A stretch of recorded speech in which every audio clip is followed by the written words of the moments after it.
Oh, hi. Jonny! Hi! Rick Lee! Well, you were saying something about Lee. You asked me Lee's Chinese. That's the first thing you asked me. Okay, no, this is what I was asking. We worked with a chick named Amber Lee in Vancouver. It's now 17 years ago. 17. Wow. And her name was Amber Lee. And I was like, Rick, your last name is Lee, but then you have a different last name on the air. Yeah. Rick Bailey. Yes, because she was Amber Lee, but she wasn't even Asian. And I was like, didn't that piss you off? It did, but my middle name's Bay, so it's like put together Bailey. And I was telling you that, so at my CrossFit gym, there's this guy whose name, do you want to know what his name is? What is his name? Sometimes you pick an English name. Yeah. He picked Rich. Do you know what his last name is? What? J-O-O. Rich Jew.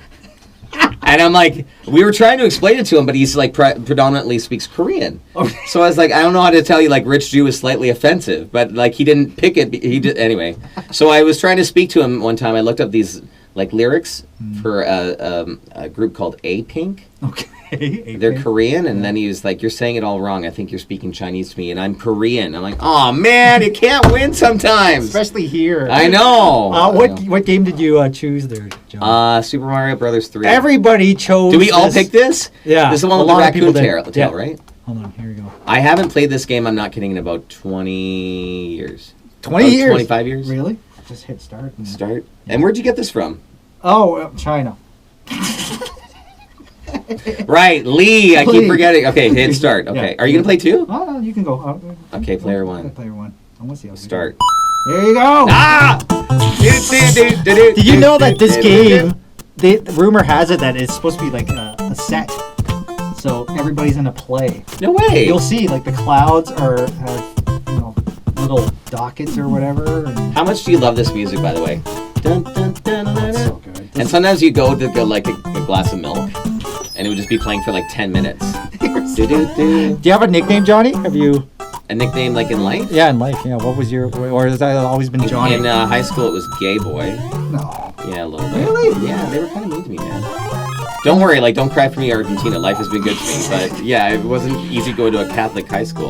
Well, Jonny, you were one of the first to actually come out on the radio, right? Well, one of our mentors, Carter Brown, but he wasn't out. He was. I mean, a lot of us were out privately. Yeah. Oh, sweet. Look.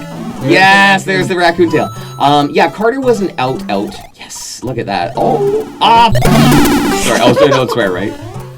Sorry. I just lost my raccoon tail I worked so hard for. Oh, and I just went into the pit. Carter was gay in Calgary. I was gay, kind of, sort of. I came out at Zed in Vancouver in 2001. Yeah, what was that like? Back in 01.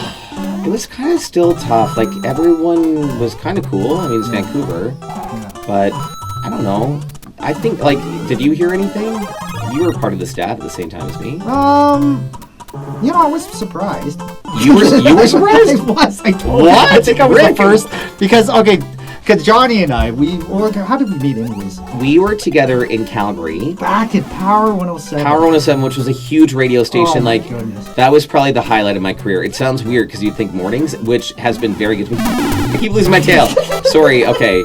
And I keep going in the pit. Okay. Keep going that far. Oh man, this is terrible. Like I'm telling you, I used to be really good at this game. Mm-hmm. So anyway, we were together in Calgary, Rick and I. And Rick, I will tell you, you were like one of my first friends, and you're one of my favorite people on the planet.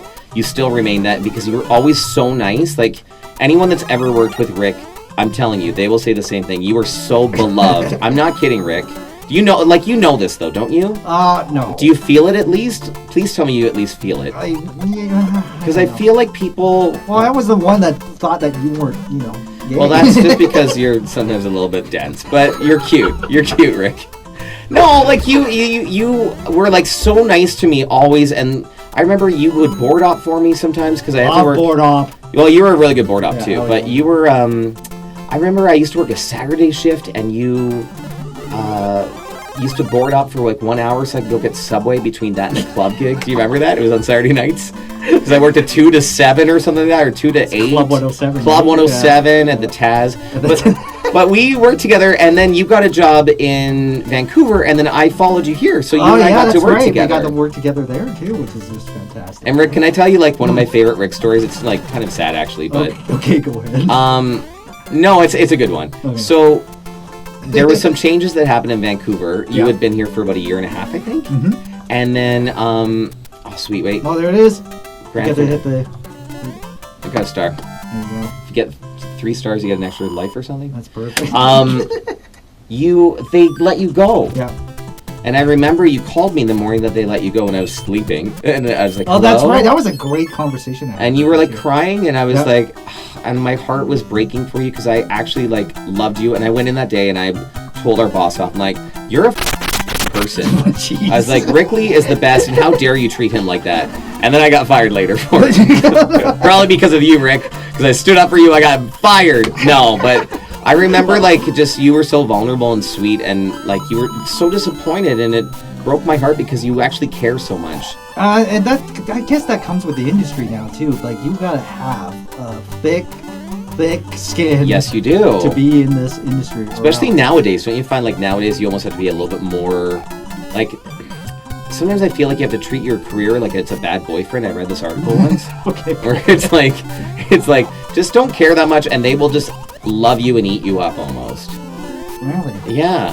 Not that maybe that's terrible advice. Don't listen to me, but in the pit. So, what is it like to have your face plastered all over the city? Have you seen the bus ads? Do you think they look good? They look great. Kind of cool. You get stopped? Yeah, and mostly like my friends make fun of me. They'll like take pictures of the ones that I have like an eye patch on or blacked out teeth. I mean, like true friendship, right? Yeah. I think they look pretty cool. It's. Oh. Okay, because I'm talking about the stupid photo.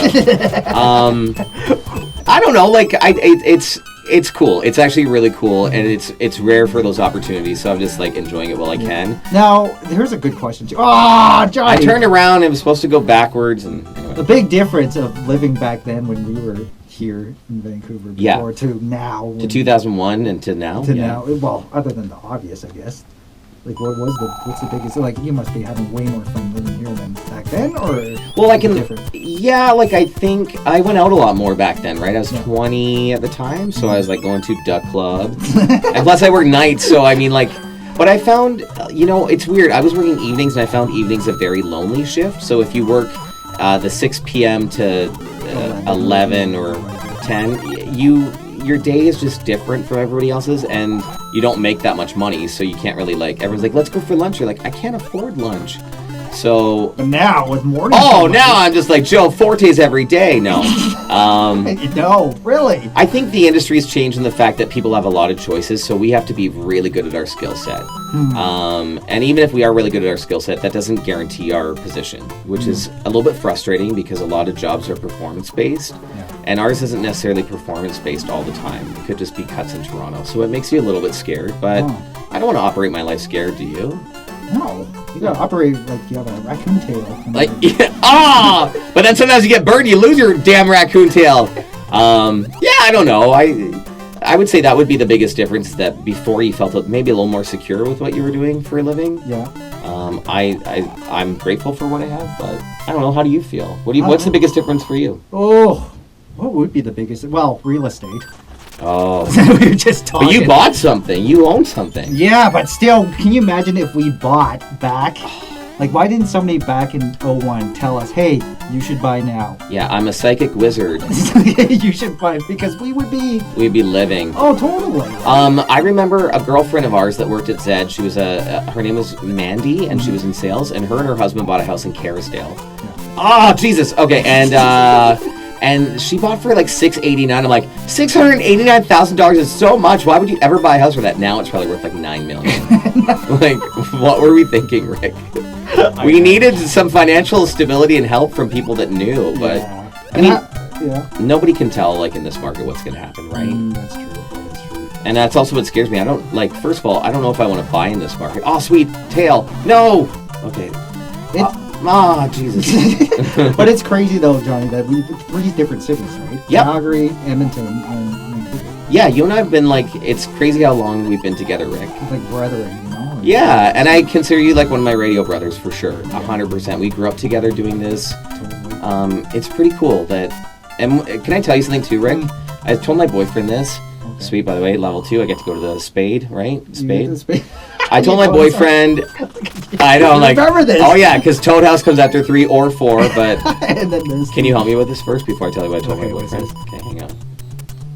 So you gotta line up the pictures. Yeah, you have to be like, I don't know how I'm gonna help you out here. Oh, you got it. You got this one? Oh, you should get this. ah! Damn you and your damn. It's like going to the casino. River Rock in this game. How dare you? I love the River Rock. Okay, so I told my boyfriend. Oh no, not this level. It's the worst. It keeps going at the same time. Same time. That's right. There's all these bricks, and then this will fall. Okay. He goes, so what are you doing on Thursday? I go, I'm going to go meet up with my buddy Rick Lee. He goes, who's Rick Lee? I'm like, I know, we don't see each other as much, Rick, so... I know, but every time we see each other, though, it's like an embrace. It's like, holy crap, like a connection where it's like, why? There's those rare people in your life that, like, you get to see them and you're happy, and I'm genuinely, Rick, I want you to know I'm always very happy to see you. You, like, evoke a really positive message, and I'm always really happy to... What? Freaking see you. I don't like this level. And then the ant also at the bottom. Complete the sentence, Johnny. Okay. At the end of the day. So. Oh, at the end of the day? Yeah. What is your advice here? You gotta be really thankful. Yeah? You gotta be really thankful. To this day. You've always been thankful. Every time. I try to be. Can I tell you something, Rick? I went to a dance class. I go every once in a while on a Monday to Harbor dance class just to like vibe out and chill. Not a super hard class. I see this one chick and she's wearing like pantyhose with her shorts and has like, she's maybe in her 40s and has like a green strip in her hair. And all I can think is like, what the fuck are you wearing? Like and then I realized, that's such a dick move. Like, how dare you? How does she is like, I'm gonna go outside my comfort zone and try something new, and here's me like hating on her because she's wearing something that I wouldn't wear. Well, like, you know what? Why am I being such a dick? That's not cool. That's also not cool. So that's not good. But you know what I mean? So I'm trying to really like live my life as though like even if I'm different than other people, I shouldn't be judging them and they shouldn't judge me. And if anything, I should just be very grateful for what I have. Yeah. And that's how I'm trying to operate my life at the end of the day. Just be grateful for.